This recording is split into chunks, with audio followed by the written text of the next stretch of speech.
how has your horniness changed over time? Why don't you go first, Cam? I have noticed a change in my horniness. It's a lot like a roller coaster. There are weeks where it's a complete drought. Nothing. There's just no horniness whatsoever. Is this hormonally related? I don't know if it's hormonal, if it's mental, physical. Who knows what the fuck it is? Well, certainly you're not going to get horny during COVID. Oh, I was definitely horny during COVID. You got horny during COVID. We'll talk about that too. I had a whole.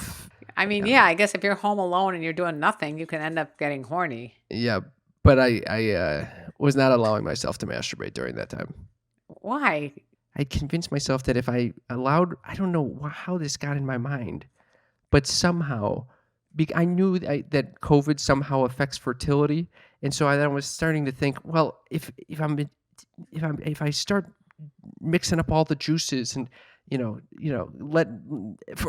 was a multitude of factors here. One was like, if I start pumping out some semen left and right, then my balls are just going to fill with COVID. That was one thought. Ho. Well, that was just one thought. That's like normal that everybody would have that kind of thought. Okay. No, that's not normal, Cam.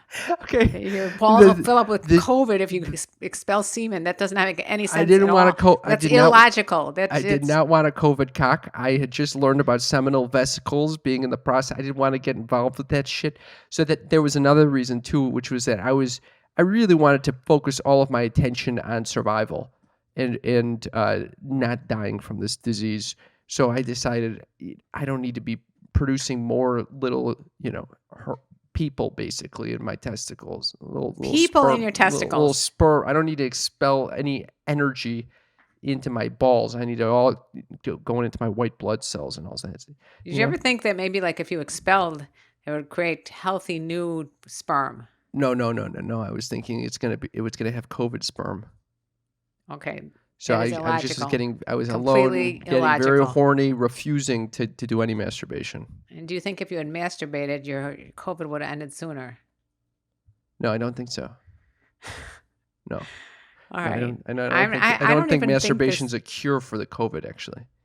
I think a masturbation is a cure to everything. Your father used to say that to me. Masturbation's the cure for everything? No, he'd say that having sex is a cure for a cold. You make it sound like my dad was a big horn dog.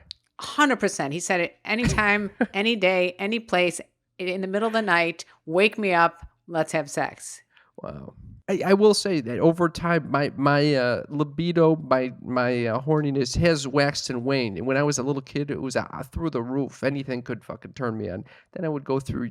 Maybe there were decades where just no sexual desire. I told you when you were 6 years old, you got horny watching soap opera and asked me about why your penis hurt. I was just joking about the decades, by the way. Oh, okay. So I've only lived 3 decades. How would full decades go by? One of the decades was when you were 6. Sick? 6? 6. I started very young with the horniness. Anyway, I think my libido has always remained intact, actually. It's very unusual. I mean, I haven't gone great spells with lack of desire unless it's like depression related or something like that. But, I agree with that. I think I'm the same way. I wonder if everybody's the same way. So how would you respond to that question? How has your horniness changed over time? Well, you've lived more decades than I have. I've lived, 6 decades, right? If I'm in my 60s, okay. So let's go with the first decade up to 10.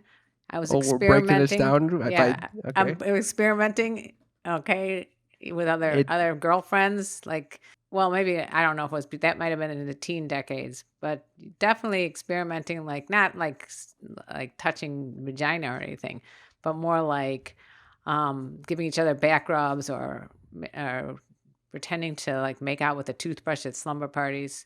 I remember these things. What do you mean pretending to make out with a toothbrush? Yeah. What the fuck is it pretending to make out with a toothbrush? We take a toothbrush and we pretend to make out with it. What do you mean pretend? It's either you... What are you pretending? I don't know. It just means putting a toothbrush in my mouth and pretending to... It sounds like you're brushing your teeth.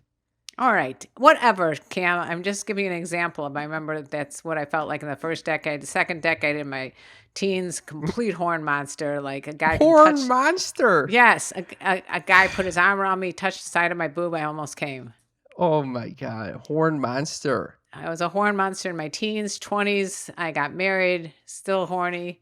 30s. Then the kids come. So, late 20s when your sister came, that was the end of that. That was the end, the beginning and the end.